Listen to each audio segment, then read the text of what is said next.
مشکل ہے۔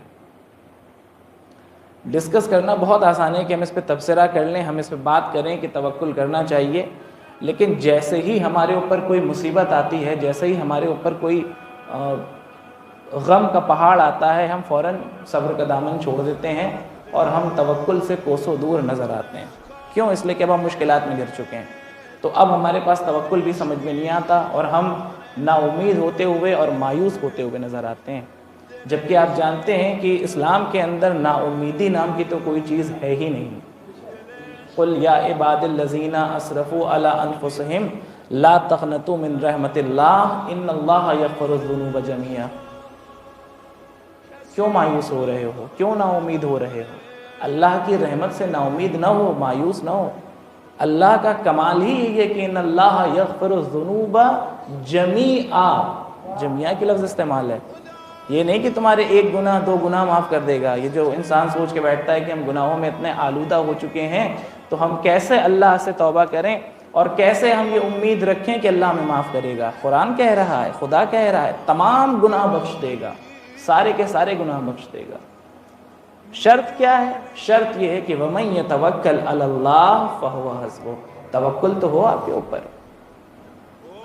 حضرت ابراہیم علیہ السلام، آئیے صبر اگر دیکھنا ہے تو سب سے پہلے انبیاء کرام سے دیکھیں، پھر ائمہ کا صبر دیکھا جائے، پھر اولیاء کرام کا، اور پھر ان ہستیوں کا جنہوں نے اپنے صبر سے اور اپنے توکل سے خاص مقام حاصل کیا۔ میں باری باری سب منزلوں کے اوپر آؤں گا۔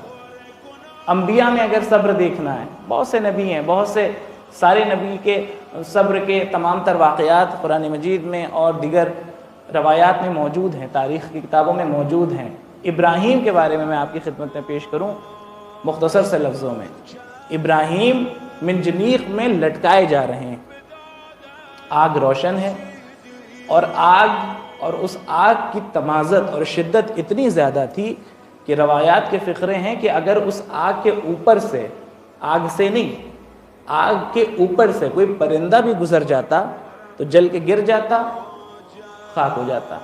وہ اتنی زبردست لپٹیں اٹھ رہی تھیں اور وہ اتنی زیادہ اس شدت تھی آگ کے اندر کہ کوئی اگر پرندہ پرواز کرتا ہوا بھی گزرتا ختم ہو جاتا، مٹ جاتا، مر جاتا۔ لیکن یہاں کیا ہوا؟ یہاں معاملہ یہ ہوا کہ جیسے ہی ابراہیم منجنیق میں لٹکائے گئے، اب توکل دیکھیے پیغمبر کا، خلیل خدا کا، اتخذ اللہ ابراہیم خلیلا، خلیل خدا ہے نا۔ صبر دیکھیے خلیل خدا کا، جبریل آئے، سید الملائکہ ہیں، آ کے کھڑے ہو گئے، حل لک حاجہ، اے ابراہیم کوئی حاجت ہے؟ کچھ کہنا چاہتے ہیں ہم سے؟ گویا ایک طرح سے ابراہیم کی مدد کرنے کے لیے آئے ہیں جبریل، کچھ حاجت ہے، کچھ خواہش ہے، ہمیں بتائیے۔ فرمایا حاجت تو ہے لیکن تم سے نہیں ہے۔ بہت توجہ میرے عزیزوں، حاجت تو ہے تم سے نہیں ہے۔ کس سے حاجت ہے؟ کہ اس سے حاجت ہے جس کی مصلحت نے مجھے منجنیق میں لا کے رکھ دیا۔ یہ خدا کی مصلحت ہے جو میں اس مقام پہ ہوں، تو اب جو بھی حاجت ہے میرے خدا سے ہے، تم سے کوئی حاجت نہیں ہے۔ چونکہ صبر تھا ابراہیم کے اندر اور توکل تھا اپنے خدا کے اوپر، خدا نے کیا کیا؟ یا نارو کونی بردوں و سلام علی ابراہیم، آگ کو حکم ہوا کہ ٹھنڈی ہو جا۔ صلوات بھیجے مل جل کے محمد و آلہ۔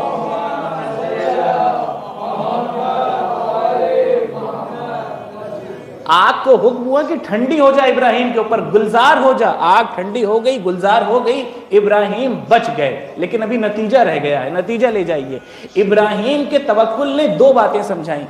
پہلی چیز تو یہ سمجھائی کہ ابراہیم نے توکل کر کے بتا دیا کہ نجات ملے گی تو اسی سے ملے گی، وہ نجات دہندے وہی ہے، وہی ہے پوری عالم انسانیت کو نجات دینے والا۔ ایک بات۔ دوسری بات کیا ہے؟ اگر اس وقت جبریل آتے، کسی بھی اعتبار سے آگ کو بجھا کے چلے جاتے، سید الملائکہ تھے، کوئی بڑی بات نہیں تھی، وہ پر کی ایک جنبشی ہوتی تو آگ شاید بجھ جاتی۔ لیکن اگر آگ بجھ جاتی تو وہ نتیجہ نہیں نکلتا جو آگے نکلنے والا ہے۔ وہ کیا ہوا؟ جیسے ہی ابراہیم کے اوپر آگ گلزار ہوئی، ایک مرتبہ نمرود اپنی جگہ سے کھڑا ہوتا ہے، جس مسند پہ وہ بیٹھا ہوا تھا وہاں سے اٹھ کے آیا اور آن کے کہتا ہے واقعی اگر کسی خدا کی پرستش کرنی ہے تو ابراہیم کے خدا کی پرستش کرو۔ صلوات بھیج دے میرے کے محمد و آل محمد پر۔ کیوں بھائی، ابھی تک تو تم خدائی کا دعویٰ کر رہے تھے، ابھی تک تو تم کہہ رہے تھے کہ انا ربکم الاعلی، تم خدا ہو، یہ کیا آ گیا ماجرا؟ ایک عمل توکل کا ابراہیم کا آپ اندازہ لگا لیں کیسا انقلاب آ گیا کہ خود بھی ان کے اوپر آگ بھی گلزار ہوئی، اور نمرود جیسا ملعون یہ کہتا ہوا نظر آیا کہ اگر کوئی خدا ہے تو ابراہیم کا خدا ہے۔ سیدھی سی بات ہے، اب ہمیں خدا ماننے کی ضرورت نہیں ہے۔ غور فرما رہے ہیں آپ، یہ ہے توکل، یہ ہے نبیوں کا تذکرہ۔ اب اگر ہمارے ذہن میں ایک لمحے کے لیے یہ سوال آئے کہ نبی ہیں تو اب ظاہر ہے نبی کے اندر تو معصوم ہیں، تمام تر خاصہ ہے ان کے اندر، صبر کا بھی مادہ ہے ان کے اندر، توکل جو ان کے پاس ہوگا وہ ہمارے پاس کہاں سے ہوگا؟ تو اب آئیے غیر معصوم کی مثال دیتا چلوں آپ کے سامنے، اور پھر بات سے بات نکلتی چلی جائے گی۔ غیر معصوم کا توکل دیکھنا ہے تو آئیے دیکھیے آج ہی کی تاریخ میں دیکھیے، یعنی ایسا بھی نہیں کہ میں آپ کو 1000 سال پہلے کی تاریخ بتاؤں۔ ایران کی سرزمین کی سب سے بڑی ہستی جو گزری ہے، آیت اللہ امام خمینی، دیکھیے صبر ان کا، دیکھیے توکل ان کا۔ اگر توکل اور صبر امام خمینی کے پاس نہ ہوتا تو اتنا بڑا انقلاب نہ آیا ہوتا ایران کی سرزمین کے اوپر۔ اتنا بڑا انقلاب وہی لائے گا جس کا ہدف بہت دور ہو، اور اس کا ہدف اتنا پاک و پاکیزہ ہو، جس کے اندر توکل بھی ہو، صبر بھی ہو، ہمت بھی ہو، شجاعت بھی ہو، تب انسان پہنچتا ہے اس منزل کے اوپر۔ نجف کے اندر موجود تھے، اور آپ جانتے ہیں کہ نجف کے اندر تعلیم حاصل کی تھی۔ ایک دن بیٹھے مشغول تھے اپنے درس میں، تب تک ان کے بیٹے آغا احمد خمینی وہ آئے اور آن کے کہتے ہیں کہ بابا وہ مکان مالک پچھلا کرایہ مانگ رہا ہے۔ پچھلا کرایہ مطلب کیا؟ یعنی کہ ابھی بھی کرایہ کہاں دیا ہے، کئی مہینے کا کرایہ جو پینڈنگ ہے وہ مانگ رہا ہے بقایا۔ توکل دیکھیے گا۔ اب ایک اس طرح سے کوئی آپ سے سامنے آ جائے اور آ کر کے آپ سے سوال کرنے لگے تو ایک انسان کے لیے واقعی ایسے موقع پہ کیا صبر اور توکل رہے گا؟ انسان گھبرا جاتا ہے اور پشیمانی میں انہیں لگتا ہے کہ اب تو گویا ہم شرمندہ ہو جائیں گے جس وقت میرے سامنے آ جائے گا، ابھی تو بیٹے سے کہا ہے کل ہمارے سامنے آ جائے گا۔ تو خود آغا احمد خمینی نقل کرتے ہیں کہ امام خمینی مسکرانے لگے، یعنی پریشان نہیں ہوئے، مسکرا کے کہتے ہیں کہ جا کے مکان مالک سے پوچھو مکان بیچے گا کیا؟ توجہ فرمائے میرے عزیزو، جس طرح سے اب ہم اور آپ مسکراتے ہوئے نظر آ رہے ہیں، یہ امام خمینی کا گویا صبر دیکھ کر اور توکل دیکھ کر کے بیٹے کا چہرہ بالکل برعکس تھا، اس کا چہرہ اور اتر گیا۔